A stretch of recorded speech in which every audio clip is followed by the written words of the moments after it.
Oh shit.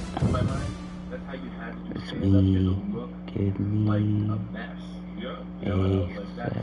Okay, but. And then I think as I got older, I was like, I don't really feel like that. And I like this. So it's mixing up different styles. The jackets, I have a real problem. You love jackets. I do, and I just been bought a leather white jacket. Let me see.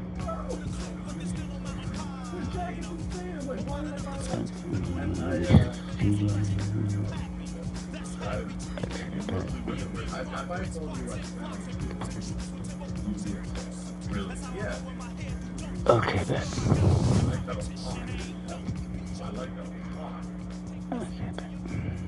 You make good summer jackets? Yeah, like a windy summer, right? Now, this is what made a lot of people start complaining about the show because, yes, Tom and Fleischer, they start talking about buying stuff a little bit too much. And now, looking back, you can tell that as soon as Tom started dressing up for the podcast, that's when they both started leaning way too much into the whole conversation of buying stuff, the luxuries, and their lifestyles. And it became very repetitive, very, very twisted. So, honestly, it was very critical. It was great feedback. Keep in mind that not too long ago, a few years ago, Tom Segura was actually worried that the fans might think that the podcast was turning into an infomercial and then called out Burt Kreischer for advertising too much. So because of that, we think that now Tom Segura would actually worry and care about not becoming out of touch, or at least appear that he's out of touch, but he didn't. However, instead of listening to the feedback, it almost seems like Tom actually doubled down and started talking more about buying stuff and luxury, and so more people started making comments, and then that's what led to the now infamous Tom Segura video where he trashed his own fans for giving him legit feedback. And it basically showed that he wasn't able to take any criticism at all. Because once again, it was good feedback. I mean, the podcast was no longer that funny. They were making a lot of episodes, like a lot.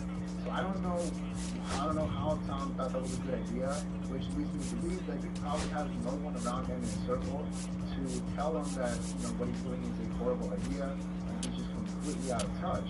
Now, obviously, we can't think on this, but it does seem like the whole thing was planned. Like, he knew he was going to say that on that episode, because you notice he wasn't in the match. I should call it the one that Tom Segura wasn't wearing a fancy watch, which makes me think that he probably took it off because he didn't want to trash Daddy J, with a blend of raw talent and poise, is quickly becoming a player to watch this season.